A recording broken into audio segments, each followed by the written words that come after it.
10 январга карата күндүн маанилүү жаңылыктар менен тааныштырабыз, саламатсыздарбы? 10 январда Жогорку Кеңештин депутаттары Эмил Жамгырчиевди кылмыш жообуна тартууга уруксаат берди. Ал кыргыз-өзбек чек арасын мыйзамсыз кесип өтүүгө шектелүүдө. Башкы прокурор Курманкул Зулушевдин Жамгырчиевди кылмыш жообуна тартууга уруксаат берүү сунушун 69 депутат колдоду. Бул маселени караган депутаттык комиссиянын төрагасы Бүтүн Кыргызстан партиясынын мүчөсү Алишер Эрбаев Жамгырчиевге Өзбекстанда да кылмыш иши козголгонун билдирди. Өзбекстанда жүргүзүлгөн тергөө ишинин жыйынтыгында Жамгырчиев Жогорку Кеңештин депутаты болуп туруп, Борбор Азияда белгилүү Салим Абдувалиев аттуу адамдан колдоо алуу максатында аны менен жашыруун жолугуу үчүн 2022 жылдын декабрь айында мамлекеттик чек араны мыйзамсыз кесип өтүп Ташкент шаарына барганы аныкталды, деди ал. Эрбаевдин баяндамасына ылайык, Жамгырчиев жардамчысы аркылуу коңшу өлкөгө 7 даана мамлекеттик бланк алып чыгып кеткен.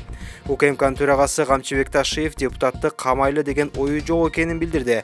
Анын айтымында чек араны мыйзамсыз кесип өтүүгө айыпталгандар камалбайт, айып бул же пробациялык көзөмөлгө алынат. Мына кечээ өзүңөр көрдүңөр, кесиптешинин кабинетине кирип, экинчи кабаттан секирип качып кетип калыптыр.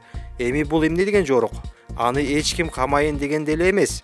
Керек болсо өзүм тергөөчүлөргө 1 жыл созулган тергөө деле бүтүп калды. Ишти сотко өткөрүп берели деп айткам. Оор кылмыш болбосо, депутатты камап эмне кылабыз? Азыр деле качып жүрөт. Качпай эле келсин тергөөчүгө.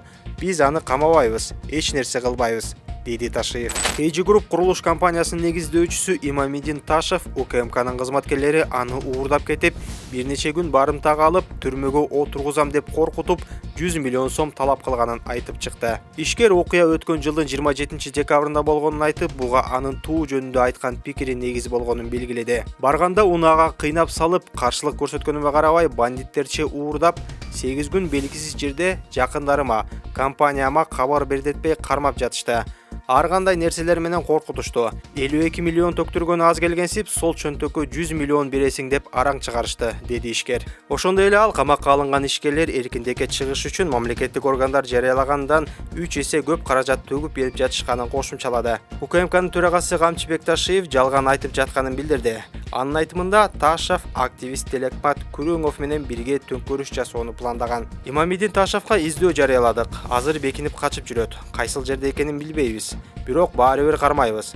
Мамлекетте төңкөрүш жасоого даярданган үчүн жоопко тартабыз. Биз да бирөөдөн тыйын алып, мыйзамды бузуп койбосо экен деген мааниде ичибизде тазалап жатабыз, деди Ташиев. Ташев үстүбүздөгү жылдын октябрь айында УКМК тарабынан кармалып, кийин мамлекетке келтирилген зыяндын ордун 52 миллион сомдук кыймылсыз мүлк менен толтуруп берген соң бошотулган. Атайын кызмат Ташевдин компаниясы 280 орундуу бала бакча салынат деп алган муниципалдык жерге 2 көп кабаттуу үй куруп сатып жибергенин билдирген. Анын кесепетинен мамлекетке 52 миллион сом зыян келтирилген. Президент Садыр Жапаров экономикалык ишмердүүлүктү турукташтыруу, бизнес чөйрөнү өнүктүрүү жана инвестициялык климатты жакшыртуу максатында 2024 жылдын 31 декабрына чейин бизнести текшерүүгө мораторий киргизди.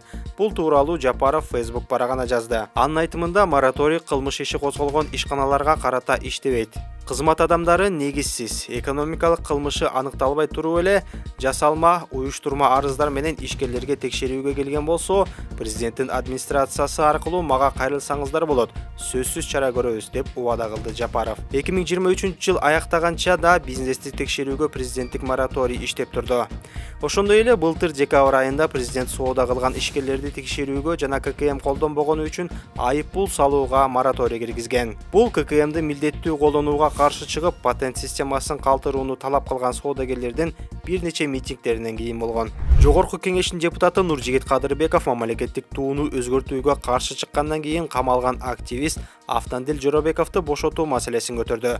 Бул тууралуу парламенттин 10 январдагы жыйынында айтылды.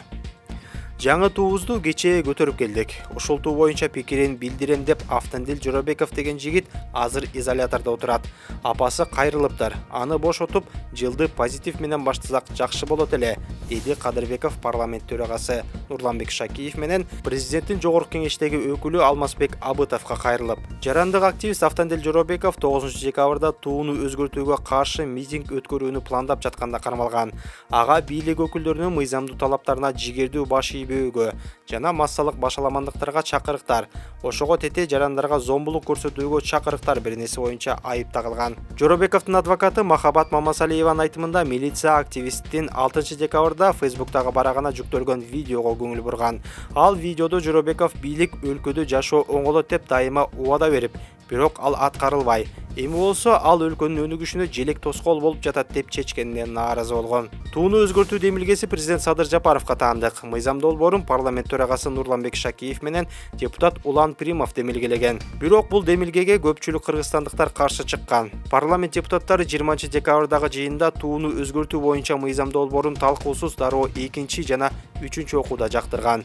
Кийин ага президент кол койгон. Мыйзам 26 декабрда мамлекеттик эркин тоо гезитинде жарыялагандан кийин күчүнө кирген. Баткен районунун чек арада жайгашкан Самаркандек айылындагы спорт зал 9 январда колдонууга берилди. Облустук администрациянын билдирүүсүнө ылайык, спорт комплекс жаштардын жана кыз келиндердин спортко болгон кызыгуусун арттыруу, спорт менен машыгууга шарт түзүү максатында курулду. Заманбап спорт залдын курулушуна Баткен облусунун өнүктүрүү фондунан 5 миллион 300 миң сом, ал эми жергиликтүү бюджеттен 700 миң сом акча каражат бөлүнгөн. Спорт комплексин ачылыш иш-чарасына катышкан Баткен облусунун башчысы 400 миң сомдук, темирчилер жана аялдар тынчтык долбоору 850 миң сомдук жана Кыргызстандын айылдык ден соолук комитети 750 миң сомдук спорттук жабдууларды тапшырышты.